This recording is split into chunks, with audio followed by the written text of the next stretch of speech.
Our claim must extend to this region here. They will never agree to these terms. 1884 በርሊን አፍሪካ እንደ ኬክ ተቆረሰች። ሲሲል ሮዴዝ ከካይሮ እስከ ኬፕ ታውን የቅርምት እጅና እግሩን ዘረጋ። I rule Africa by stepping on it like this. ኢትዮጵያ ግን በመንገዱ ላይ እንደ አለት ቆማ ነበር። እንደምታውቁት የኢትዮጵያ ወሰን ባህር ነው። ባህር ተሻግሮ መሬታችንን መለካት ይዟል አሉ። ሀገራችንን ለባዕድ አሳልፈን አንሰጥም። የኢትዮጵያ ልጅ ሆይ ልብ አድርገህ ተመልከት።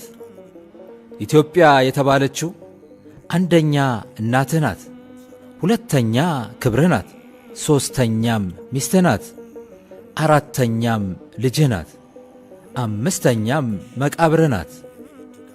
እንግዲህ የእናት ፍቅር፣ የዘውድ ክብር፣ የሚስት ደግነት፣ የልጅ ደስታ፣ የመቃብር ከባቲነት እንዲህ መሆኑን አውቀህ ተነስ። የኢትዮጵያ ዳር ድንበር ለማስከበር አጤ ዮሐንስ አራተኛ በመተማ ከመሐዲስቶች ጋር ተፋልመው በክብር ተሰዉ። ለሰንደቋ ሕልውና ብርቱ ዋጋ ተከፈለ።